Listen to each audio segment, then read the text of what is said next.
1월 12일 쉴만한 물가교회 온라인 새벽 예배에 오신 여러분들을 주님의 이름으로 환영합니다. 오늘 우리들은 이사야서 28장 21절에서 22절의 말씀을 통하여 오만한 자들은 하나님 앞에서 살 길이 없습니다 라는 제목을 가지고 함께 하나님의 말씀을 생각해 보겠습니다.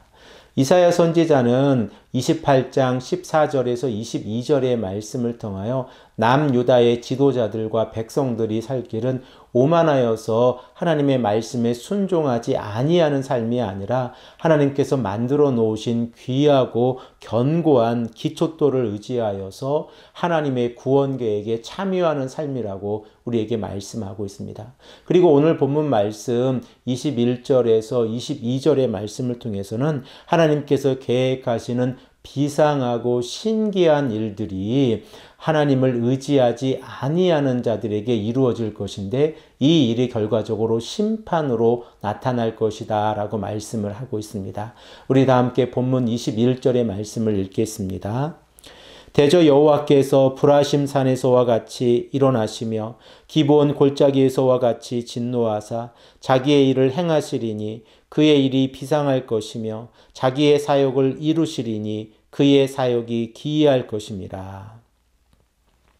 이 말씀을 듣고 있는 남유다의 지도자들은 이사야 선지자가 언급을 하고 있는 브라심 산과 기브온 골짜기의 역사적인 사건들을 잘 알고 있습니다.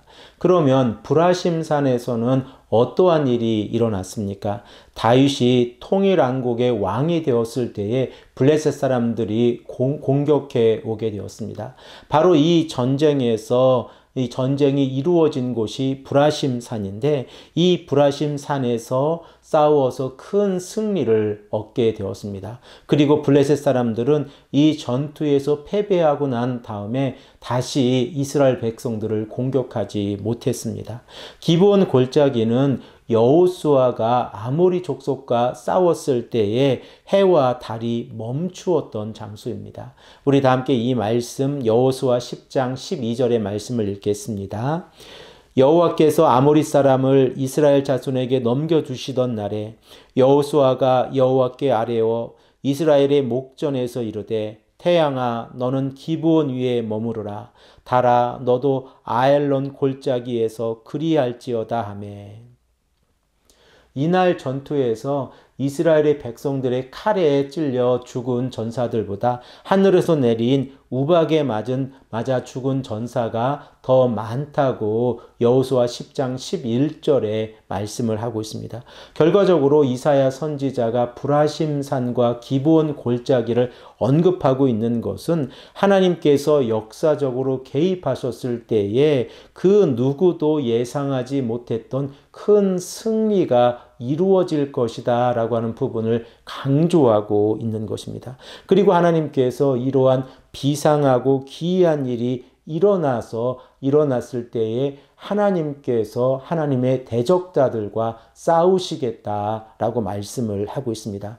이러한 측면에서 보면 이 전쟁은 이미 승리한 전쟁입니다. 그런데 여기에서 문제가 있습니다. 그 문제는 무엇이냐면 하나님의 싸움의 대상이 누구인가라고 하는 문제입니다. 오늘 본문 말씀을 통하여 우리가 깨닫게 되어지는 것은 하나님의 싸움의 대상이 남유다의 오만한 자들입니다. 우리 다 함께 본문 22절의 말씀을 읽겠습니다. 그러므로 너희는 오만한 자가 되지 말라. 너희 결박이 단단해질까 하노라.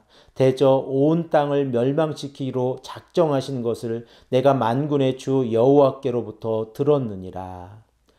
우리가 오늘 본문 말씀 22절의 말씀을 통하여 이사야 선지자가 남유다의 백성들에게 권면하고 있는 내용이 무엇입니까? 너희들은 오만한 자가 되지 말라라고 말씀을 하고 있습니다.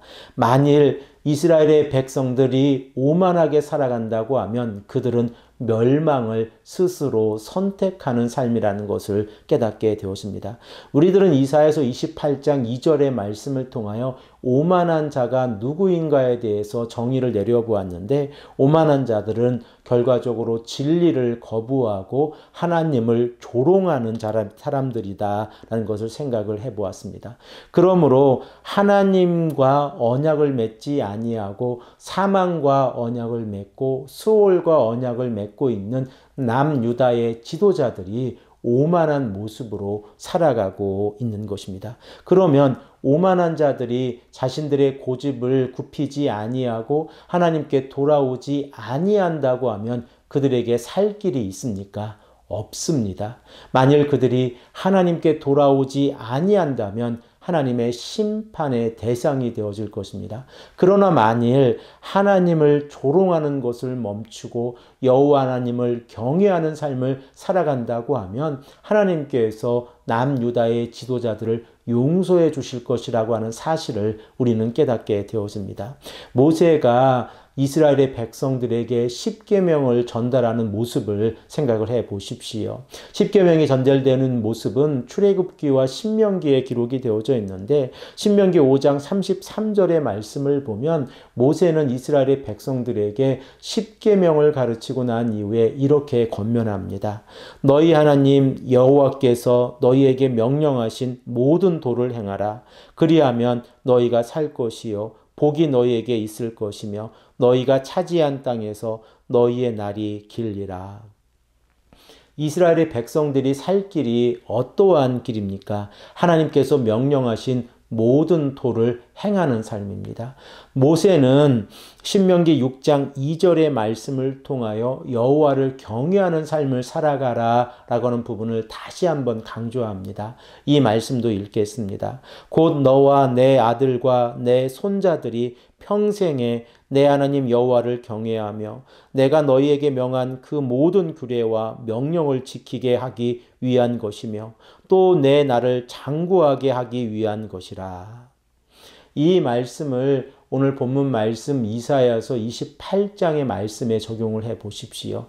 남유다의 백성들이 살 길은 여호와 하나님을 의지하고 여호와 하나님을 경외하는 삶입니다. 그러면 그들이 이 땅에서의 삶 가운데에서 장구하게 하리라 라고 하나님께서 약속해 주셨습니다.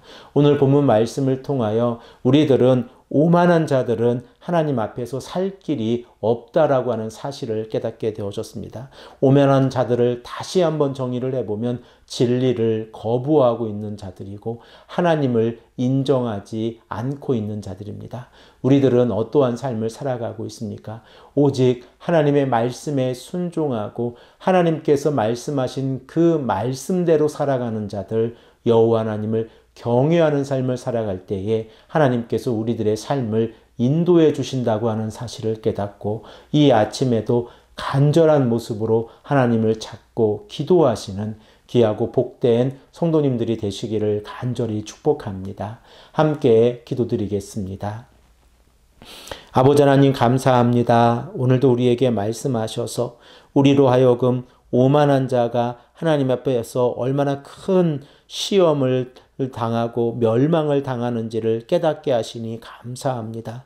아버지 하나님, 우리들의 삶 가운데에서 하나님을 경외하는 삶을 살아가게 하시고 하나님의 말씀을 지켜 행하는 삶을 살아갈 수 있도록 인도하여 주시옵소서. 감사드리오며 사랑에 많으신 예수님의 이름으로 간절히 기도합니다. 아멘.